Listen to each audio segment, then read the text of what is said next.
Oh,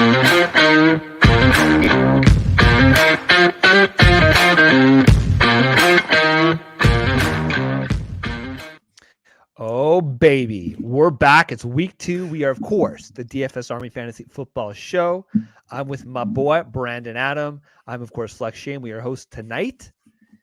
Listen, we're here for the people. Typically, we do this on a Saturday morning, but I'm going to be out of town. No Wi-Fi. Literally, Brandon, I'm going to a place with no Wi-Fi. It's kind of wild. We're going off the grid. So we're recording this on Thursday night. Of course, the Chiefs are playing the Chargers right now. It's kind of a wild game. Well, it's going to be a wild game. I haven't really watched a minute of it yet because, hey, we got to prep for the show. But yeah, we're here today to talk about our weekly flex plays. Now, listen, we must look back on last week. And honestly, week 1's probably one of the hardest weeks to predict. We did okay, but we also had a few duds. Like Brandon Ayuk was our play of the week, and he wasn't quite what we wanted him to be. Hunter Renfrow.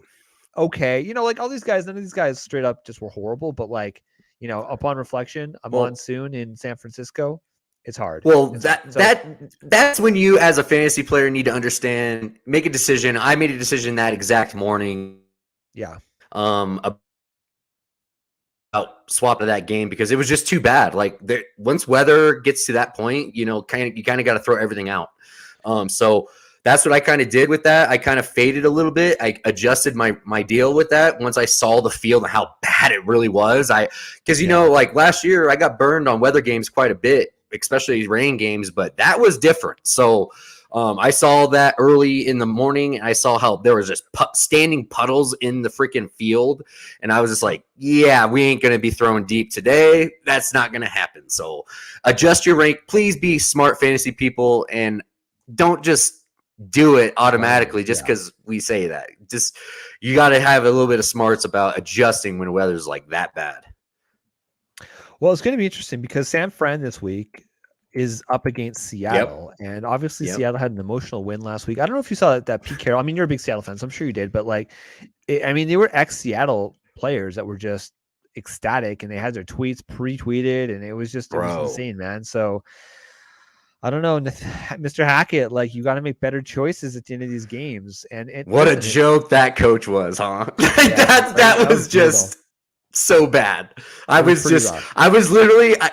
As a guy that kind of likes Russ, I've been watching Russ for years now, and I got a little bit of a thing for how he plays the game. I think he plays the game awesome, and I love watching him play. And watching that go down, I'm watching Russ literally. As a vet, you got to kind of take control of that whole situation, man. You got to you can't just completely melt down right there. That was not normal. Well, that's exactly what it was. It was just a straight up meltdown. But listen, we have lots to talk about today. So let's get right into it, Brandon. We're going to talk about our favorite flex plays. Now, again, for the people out there, you start your studs, okay? Don't overthink it. You start your studs.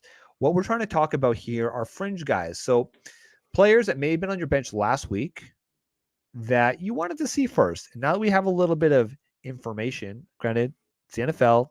By definition, it's a small sample size, but we look at usage patterns. We look at route runs. We look at snap share counts. Just because a player didn't blow up in fantasy football doesn't mean they're not going to do it this week, right? So there's a few players that we're probably going to talk about today that we had as high waiver wire targets this week. And listen, we don't want to play last week's best team, but at the same time, if the opportunity is there, we'll talk about one Arizona Cardinals wide receiver a little bit later. You got to take advantage of it. So, Brandon, why don't you get us started? This one is actually, this is an Alan Zaslowski special. So, who's your first guy?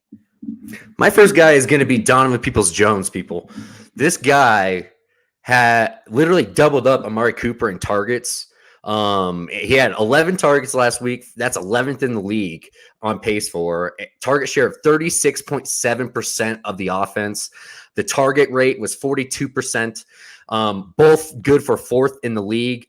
I think, honestly, with the run game and how it draws the secondary and the linebackers in, sucks them in deep, sucks them in close, and they throw over the top. And I think Donovan Peoples-Jones has, been working out. I guarantee he's been throwing with Brissett all off season because he is not the WR1. He's probably running with the backup quarterbacks and catching passes from them. And this guy's been around for a while. We love his traits. He's had some boom weeks, but I think this week against the Jets, I don't see why not. Why they wouldn't target him as heavily this week, because Sauce Gardner is going to be all over Amari Cooper next week. So I like the better matchup to me is Donovan Peoples-Jones over the top. That's where I think he can be a splash flex for people that are in need. And I think that's disgusting to actually say, but I mean, here's the thing is that when you look at Amari Cooper, he only ran 27 routes last week, which ranked 55 in the league. That's bad. Not good. I don't understand why you're not working out your top wide receiver. And the problem with Amari Cooper is he's always been a bit of a head case, right? Like even when you go back to his Raider days, if he wasn't into the game, he wasn't great. He wasn't electric. When he was a Cowboy, he was great because, hey, they had an opportunity to win every week. But I mean, they won last week, obviously. It's going to be, I don't know, as an Amari Cooper fantasy owner, fantasy manager, he's a risky play every single week. And I mean, man, straight up, would you bench, if you had, hypothetically, would you bench Amari Cooper for Donovan Peoples-Jones this week? I would. Right now, I mean, honestly, because he plays hard for that team all the time, and you see, Amari Cooper, he's just temperamental, man. Like I think he knows, like, I'm going to be sitting here blocking a ton, and I'm just going to be running very few routes, and they're going to have to be blocking a lot. And I think the big splash plays are going to be coming from Peoples-Jones, and I think that's the way the offense is going to work until Deshaun Watson gets there. And then they'll start rolling through the wide receiver one and peppering the wide receiver one. Amari Cooper will start taking off towards the end of the season. But, I think it's going to be a heavily run over the top kind of offense. Very simple stuff. And if he's getting that kind of target share, even if it drops to 20%, that's still a great target percentage for a flex play. That's completely fine. So I actually am very hot on that. I think this is that's a good little play. Yeah, man. Listen, it's fantasy football isn't always about who you're starting, but it's who you're not going to start. And sometimes that name brand is tough to sit those players. But Amari Cooper, until we see otherwise, I am not confident starting him. Now, obviously, deeper leagues, different conversations. But hey, if you can, I would avoid him. Okay, a guy that I'm going to pick next, and actually, what a world we live in, man. Our flex plays, one Cleveland Brown, and now I've got not one but two Detroit Lions for my flex plays this week. So I'm gonna go Pill first. I'm going to talk about DJ Chark, okay, wide receiver of those Detroit Lions. Now, one of the things that we first of all liked is the fact that they were actually one of the fastest teams last week. They ranked 5th in terms of plays per game or pace of play. And why is that important? Obviously, because opportunities to score fantasy points. Now, the one thing I will say is that the Lions, and if you watch the game, which we did, the Lions were behind for a good chunk of that game. And a lot of this was probably garbage time, although they did actually come back to it almost to the point where they could have maybe tied up the game or won the game against the Eagles. But that's the Lions, man. That's just the environment we're going to be in with them for the rest of the season. And obviously, like, the Detroit Lions this week play the Washington Commanders. And we saw last week that the Commanders know how to put up points. Like, quietly, the Commanders have a bit of a pretty good offense, man. If Carson Wentz can actually do what Eagles fans thought he could do a few years ago, they could be dangerous. But the thing that's really interesting to me is that we know that DJ Chark has the speed, okay? He's got 4.34 40-yard dash speed, okay? That would be a 97th percentile speed score. What I like to see is that he actually did get 3 deep targets, which was tied for first in the league. And like it. That's just explosive upside play. He's also ranked 5th in terms of total air yards with 126 this game. So Chark was a guy that you were probably getting around 12 and 13 in your drafts because he was hurt all last year. He's got a little bit of that stink, right? We talk about it all the time. There's like that jet stink on a player like Elijah Moore. Well, DJ Chark kind of had that line stink, or maybe it's the Jared Goff stink, to be more precise. But the truth is, he did well for fantasy last week, and he's probably going to do pretty well today. He finished as a low-end wide receiver 2, and you're playing him as a flex. You're playing him as a wide receiver 4. So DJ Chark, locked and loaded, baby. I think he's going to have a good week this week. Sign me up. Brandon, give me a second guy. All right. This is all Brandon Adam podcast for my picks here. I think this is a rookie that's trending towards actually doing well this week. I think game script is going to have to make this team pass the ball. I don't think they're going to be able to keep up, and that is the Titans playing the Buffalo Bills this week. I think Tannehill is capable of exploding. He's had big monster games with A.J. Brown in the past game as well, and they're going to be forced to have to throw this game. I think they really are going to have to keep up. They're going to have to do that. And so with Treylon Burks, my rookie wide receiver one that I've been touting all summer long, him and Drake London, but Burks beat him out for my number one spot.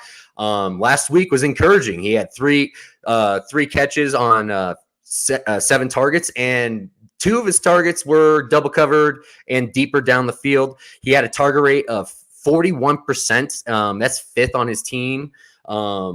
So the target share it's not great, but the snap share, that's where this play is coming in. The snap for him to put up those numbers he was doing was he only was on the field for 36.7% of the time. That it was similar to what A.J. Brown was when he was a rookie when he first came out. He was in the 40% mid 40s. That's right on par with what Treylon Burks is doing. They're kind of easing him in the same way. I just feel like with this offense, they're going to have to throw, and they're going to use Burks to attack deep down the field, especially try to get this kid going in the red zone. And his ADOT is his air yards was 34% as well. That's pretty darn good. And his yards after catch. This is the number one thing about him. In college, what was he known for? It was about his yak ability, his yards after catch ability, Deebo Samuel-esque ability, A.J. Brown kind of stuff. He led all rookies with 31 yards after the catch. That tells me this guy is a runaway train when he gets the ball in his hands, and people are having a hard time taking him down. And they are, realizing that this guy is a huge wide receiver, and he's coming downhill and he's not going to stop. So I just love the fact that his average target distance is over 20 yards as well. That's 4th in the league as well. His deep targets was 4th in the league for opportunity share of his team. So they are trying to get him downfield and big plays. I just feel like in that offense with the Bills, they're going to have to get after it and pass the ball a lot more. Yeah, no, I think that's smart. And the thing about Treylon Burks is the fact that one of the criticisms was just the fact that he's not the most elusive player, right? When you look at his target separation, he ranked 73rd in week 1, right? Like he's not one of these guys that's going to get separation, but he's extremely dangerous when the ball is in his hand. So the worry was, well, you want a more versatile wide receiver if that's the kind of guy you're drafting in round 1. But what he found is that he's hyper efficient, right? I mean, he ranked number 7. Brandon, in yards per route run with 4.58. So when he actually did run routes and when he did catch the ball, he was super efficient. So, I mean, to me, he's going to have to do something. But the thing is, you can say Kyle Phillips. Yeah, that guy. My goodness. Talk about him.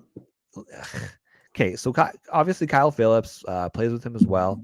And the thing is that he's also a rookie. He was a 5th round pick. He has a 90th percentile agility score. Okay. He went 6 for 66 on 9 targets, and he looked good. I mean, he looks to be definitively the slot wide receiver. Yep. He also was hyper efficient in yards per route run. He had 3.88 yards per route run. It's going to be interesting this week because, to your point, they've got the Monday night game going up against Buffalo, and Buffalo is going to freaking score, man. Like you saw the Rams get pulverized by them last week. Pulverized by them. If you think Tennessee's going to be able to play defense on these schmoes, you got another thing coming. It's kind of totally disrespectful too.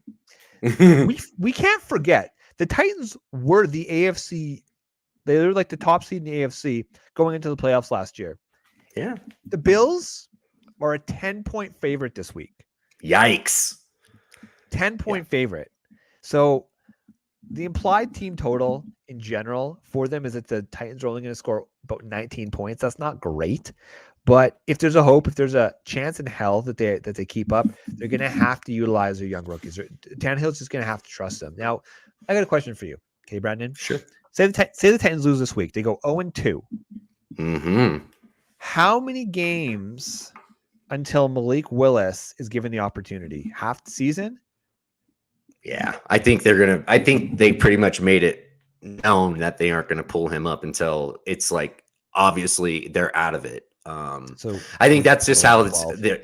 I think honestly, week 8 at the earliest, if they're like, 1-7 or something, or 2-6, something like that, I could see them going, you know what, let's see if this kid can do something, and may as well find out right now what he is. So, but they've made it pretty clear. Vrabel's made it very clear that Tannehill is his guy right now, and that Malik is developing. Yeah, fair enough. Okay. Yeah. This one might seem like a bit of a layup for my next player here, but Allen Lazard, man. Allen Lazard, Green Bay Packers. What do I have to say? I mean, listen, we talked about it on the waiver wire show on Monday. I mean, Christian Watson, man, he got open, he dropped the ball, and you could just, like, you saw Aaron Rodgers. He looked to the sideline, like, look, like, guys, this is what I've been talking about. Now, Aaron, I will say, you give them shit, but if you were there when Christian Watson was actually healthy during OTAs, and you didn't skip the OTAs or the voluntary practices, maybe he would have been a little further along. So don't just point fingers at the young rookies, okay? They need your veteran leadership. But Allen Lazard, his historical numbers don't exactly knock you off your feet, but he has the trust of Aaron Rodgers. And Randall Cobb is dust. He's dust. It's done. Why is he on an NFL team? He shouldn't be playing NFL. If it wasn't for Aaron Rodgers, he wouldn't be on an NFL team. You're right. So old faithful, you were getting Allen Lazard probably around 6 or 7. So he's not exactly a flex play. But if you weren't really sure, you're getting him in. Get him in. Yeah. He's a valuable player on that team. And if Green Bay wants any shot at making the playoffs this year, they're gonna have to get Allen Lazard involved because he's the vet. So Allen Lazard, maybe a bit of a layup, but sometimes stating the obvious, you have to do it, right? Yep, I'm fine with that. Who you got? All right, brother. We've been talking about this guy had the biggest roller coaster ride of value of any player in fantasy football this summer, and that's Antonio Gibson. He was falling all the way to round 8, 9, 10 in some drafts and redraft. It was insane. Like, it was absolutely insane. And what did I say on this show? I said, talent will beat everything out. Always book on talent, man. And that guy's never finished outside of he's been a fringe RB1 his whole career. And that's exactly what he did on Sunday. He finished at RB11 again, as usual, and that was without even scoring. So last week, he had a snap share of 62.9%. That's 15th in the league. His opportunity share was 78.6, 8th in the league. He had the team run plays per game was 28 last week, and that's 11th in the league. So he had 14 carries as well for a little over 58-something yards, and he had 8 targets for 7 catches for 72 yards. That is so important. What have we been saying about this guy for a couple years now? He is a converted wide receiver out of Memphis, and we've been screaming at Ron Rivera and that coaching staff to get this guy deeper down, get him in routes deeper down the field to use his speed and agility. And he has hands, man. And he showed him off this game. And I was so pumped to see how they were using him. They were using him up the seam with J.D. McKissic on the field with him. So they were both in the backfield running routes out of the backfield. And man, oh man, Gibson is ridiculous when he is out there running against linebackers because these backers cannot catch up with him. And he was absolutely gold last week. And I think it's going to continue for like at least the next 4 weeks until Brian Robinson gets back, and then it'll muddy up a little bit. But until then, please do not keep him out of your line. There should not be a reason he is not in your lineup. This guy is a must start. A little bit of his advanced stats. He had 9 target share. It was 19.5%. That's 5th in the league. Routes run, 20 routes run, number 13 in the league. Yards per reception, 10.3 yards. That's sixth in the league. Man, yards per route, he's number 2 in the whole league at 30.6 yards per route. He's catching it at an 87.5 catch rate. This guy is an elite talent out of the backfield, and I'm so happy they're finally using this guy the way he was supposed to be used. And I'm hoping they continue it because, honestly, the Washington team is actually pretty damn good, and I'm stacking the hell out of that Washington and Detroit Lions game in DFS because, honestly, the Lions are the best team for you to actually play against because they will never pack it in.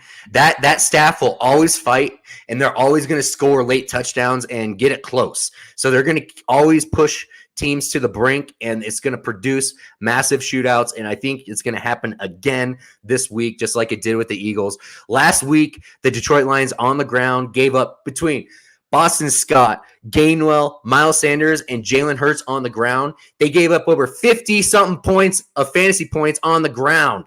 That is just insane. Antonio Gibson is going to be a top 5 running back this week. Book it.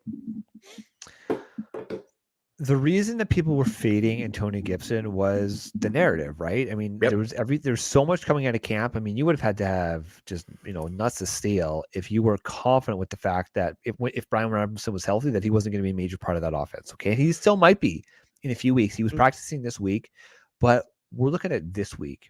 And the thing is that it's a trust factor. We saw it like even in the preseason where Antonio Gibson fumbled, right? In I think at least one preseason game. So that's the biggest issue. And then you add on to the fact the last season when he wasn't performing up to standard, he had like a broken shin basically. Come on, man. Like hurt. Yeah. So and he doesn't miss games. And that's what's one thing about him is the upside with him is immense because if you got Curtis Samuel, he's coming out of the backfield, he's running outside the backfield as well. What does Curtis Samuel do? He gets hurt a lot, right?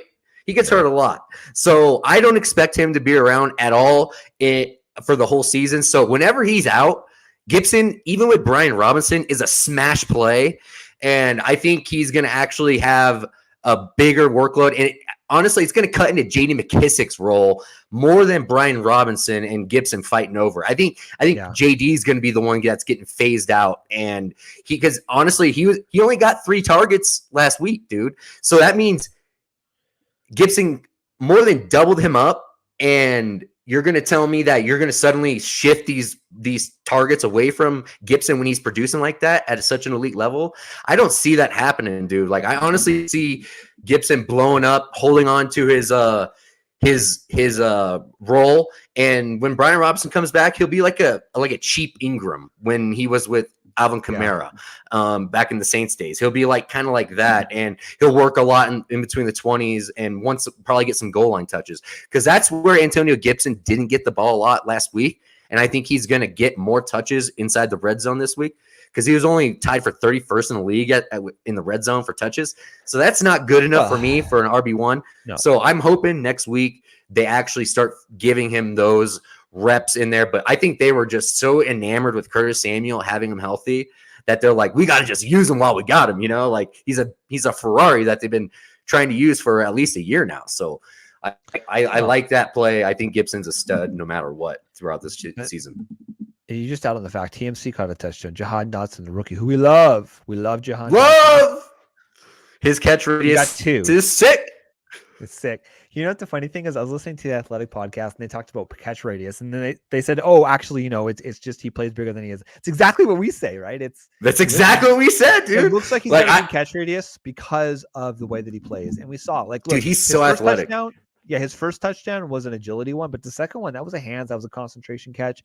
He's going to be great. So if the Commanders can keep up this juggernaut, like they were playing the Jags, so let's just put a little bit of pause on that. I understand, but Detroit is just as bad on defense. This rhythm they're going to get. They're going to start off hot, man. And I feel like Wentz is out to prove something. And what have we said about this guy? He's got talent. Like, it's just his brain. He really just malfunctions sometimes when he gets, beat up a little bit too much. He gets a little, edgy, and he gets a little finicky. And I just, that's the only thing he needs to calm down. So if he can actually, they got so many weapons around this guy. So he doesn't have to take risky throws, and like he can just literally let them yak every single catch and just he'll just get numbers. So I think he's a QB1 and are close to a QB1, top end QB2 for Superflex. He's a great QB2 for Superflex. Okay, let's move on, Brendan. Let's move on.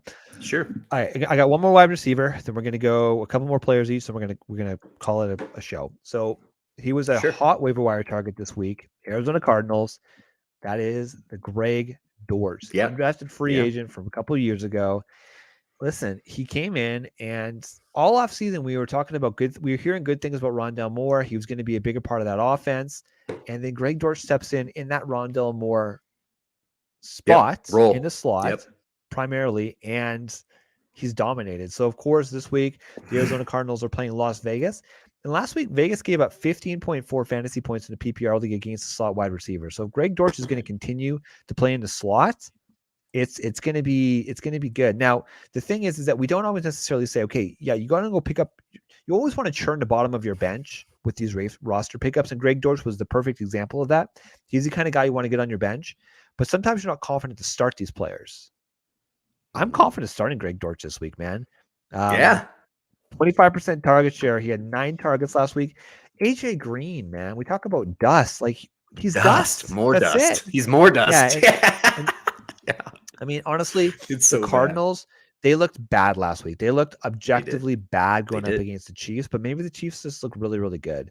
So Las Vegas, maybe a little bit more in their stratosphere, I should say. And this is a very winnable game for Arizona. This is a must win. Is it already a must win? I think this is must win. The Cards cannot go 0-2 if Kingsbury wants to keep his job.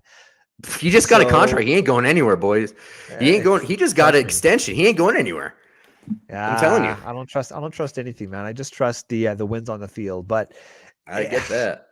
We're close to a must win. And as much as it's kind of nasty, obviously there's some built-in chemistry here, and Kyler's just got to step up, man. Kyler as a whole has got to step up. He doesn't have a lot of weapons. Marquise Brown is good, but he can't be everything. Zach Ertz had the late touchdown, thank God, but you can tell he's a little bit hurt out there, so he just doesn't look 100%. So Greg Dortch is going to get his, man. So plug the nose, put him in the slot, because listen, there are some major injuries out there already. There's a lot of players that are hurt. Keenan Allen's going to be out this week. Chris Godwin's going to be out this week. Mike Evans is dealing with injuries. DeAndre Swift might be hurt. Like, Elijah Mitchell's obviously on IR. Like, it's 1 week. It's crazy. So it's Swift already says he's playing. He's not. Nothing's wrong. It was more of a maintenance injury. It's just injuries, but it's just this is the NFL, man. It's like scored. Oh, did he? Fantastic. That's just killing everybody. I want a Pacheco. I need a Pacheco touchdown. What are you doing? Yeah. No, Pacheco's a closer. Okay. Give me one more, Brandon. All right. Deep. Here's a deep. Okay. So this is one of my deep plays I'm going to do in DFS this week. And I don't suggest you doing this. Like if this is a high upside to win money type of play. And with all these injuries with the Bucks, every single starter is literally got a Q next to their name and is not a full participant in practice right now. You know who is? You know who's a full participant and is fresh? It's going to be Rashad White. Rashad White is going to bust out in against Dallas, and I think he's going to get himself a nice little workload. Byron Leftwich already was praising him after the game, said that he did zero wrong. He's going to get more each and every week. But with Lenny pulling up with a little bit of a hammy during the game, and he's still not practicing, that tells me maybe, just maybe, in the third, fourth quarter, they might use some Rashad White in there to pace the old man out and be able to use him throughout the year and not overwork him right now. So Rashad White is one dude that I'm doing in my DFS plays because I think he might pop. I think that is a less than a 0.5% play that people are going to use, and it's going to be, if it hits, it can win you some money. Leonard Fournette looked good last week. Like, he looked sure did good, but Rashad White didn't look too bad either. No, I get the feeling, and here's the thing, right? So I could see it being a bit more of a timeshare, just a little bit more. Like, Tampa wanted to come out and they wanted to prove a point. Like last year, going up against Dallas, it was a close game. They were coming off the champs. This year, they just walked in and just stomped on Dallas. But listen, Rashad White is a pass catching specialist. Okay. We talk about running backs that are good at catching the ball, and then there's a specialist. When he was in college, his last year in college, in 11 games, he had 43 receptions off 50 targets, 456 receiving yards, and he has 16% target share. We talk about like that threshold of 20 receptions. He had 43. Okay. And he also had 180 rush yards for 1,006 yards, including 15 touchdowns. The man knows how to score. I love Rashad White, man. That's a sexy pick. I wanted you to get sleazy, but that's sexy. I like that one. Yeah, buddy. I honestly, it was all because I was reading about Lenny, and I can just see because they're going to be crushing the Cowboys this week. I guarantee Tampa Bay is going to do well this week. Actually against the Saints. And I think with Lenny just pulling up, I didn't like him pulling up like that, man. And that scared me a little bit. And the fact that he wasn't participating even today, like that tells me that they're nervous about him. And you never know. Like they might just say, here you go, kid, give you 15 carries and let's see what you can do. Like you never know that could happen. So, and I think Rashad White can just explode on that turf in New Orleans. That he's going to run so fast on that turf down there. It's going to be sick. It's going to be good. It's going to be good. He's I like that. I like that. Okay, I got one more. It's a little bit deeper. I already teased it at the start of the show. I went DJ Chark, led DJ Chark this week. I also am comfortable putting in Jamal Williams. Now, listen, okay, he scored 2 touchdowns last week.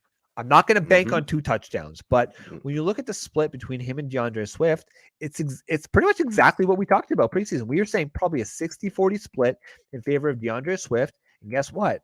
It was a technically 58 to 41.9%. Like, so it was essentially a 60-40 split, exactly like we thought. He had 11 carries, including 2 goal line carries. He was the only one to get the goal line carries. Swift didn't get them. He did get 2 targets, and he ran 10 routes. So obviously, if Swift plays, you're locking and loading DeAndre Swift. He looks just exactly how we thought. Sick. He looked league winner, boy. Disgusting. But Detroit, we already talked about it. They run a lot of plays. They're going up against Washington, so it could be a bit of a shootout. It could be a filthy little shootout. And that means he's going to get opportunities once again on the goal line, because that's not where DeAndre Swift does his magic. When it's like 2 yards out, that's where Jamal Williams is going to get the ball. So you're hoping for the touchdown. You're hoping for a few receptions, and you're hoping for a high-scoring game. Opportunities, baby. So that's it, man. Jamal Williams. Plus, he's just a cool dude, right? Like, Jamal Williams is probably one of the coolest dudes in the NFL. Can we just, before we leave, just talk about the fact that what Javonte Williams is going to be? Oh, God. Can we just talk about that for a second? Like, remember when everybody was freaking out about, are we overdrafting him in the second round? And people are like trying to tell me and tell us that he's not worth the second round pick and all this nonsense. This man is going to end up being a top 5 running back this year, and it's all because he can catch the rock. And his yards per route run is 3.10. That's 5th in the league, man. He has almost a 92% catch rate. Like, his route participation is 17th in the league. Routes run 10th in the league. Target share number 2 in the league at 29%. Like, this guy, and as it gets colder and the games start meaning a lot more, they're going to start pulling the old man off. And they're going to start inserting the big dog towards the end of the year. And this guy is going to be a finisher for anybody that drafted him. Just congratulations. And like, I think you guys took a risk on him, and it's going to pay. I'm excited about it. Does it worry you at all? I mean, so he only had 7 carries to Melvin Gordon's 12. They both had a goal line carry. I think Javonte fumbled on the goal line, which both of them did. They both fumbled on the goal line. Yeah. Javonte, I mean, he's also elusive as hell. He had 4 evaded tackles. Yeah. Which ranked pretty much near the top in terms of evaded tackles. So I worry a little bit, though. Like, the Broncos weren't really pushing the ball down the field. And I feel like that kind of burned him a little bit. And that's one of the reasons why Javonte had so many targets. They are going to be in a lot of hurt if they're going to play conservative, because that's exactly like they played conservative. That there's no other way around it. That worries 100%. me a little bit. Now, for Javonte as a whole, I mean, the talent is there. We can do it rushing. He showed you we can do it through the air. Love Javonte. I mean, listen, if you have him, you're starting Javonte Williams. Like, nobody's even questioning it. What about Melvin Gordon, man? I mean, he had a decent little showing. Are you confident? Yeah, honestly, you can actually start him in a flex too, in a deeper setup. I have no problem with that. I'm contemplating him in one of our maniacal leagues, but I just feel like Javonte is gonna get so much air targets, and that's what's going to separate him and make him become a superstar in fantasy football. And if you look at his red zone touches, he had 3 of them last game. That's 9th in the league. So he's getting those looks. I don't expect the Broncos to be so clunky as they were in that game. I can just tell that Russ was, very hyped up over this whole thing. The Seahawks were as well. And it was just, it was a very emotional game for both teams. And I feel like I think each team kind of got out of their game plans. And I think next week we're going to see a lot of Cortland Sutton getting targeted, definitely against Houston. But I think Javonte Williams finishes very well this week and actually crushes this week. I think he scores and puts up 125 combined yards. I got to bring this question up because I had 3 separate people in the Discord. I just wanted to. He's our flag plant, so I just want to talk to him. There you go. Yeah.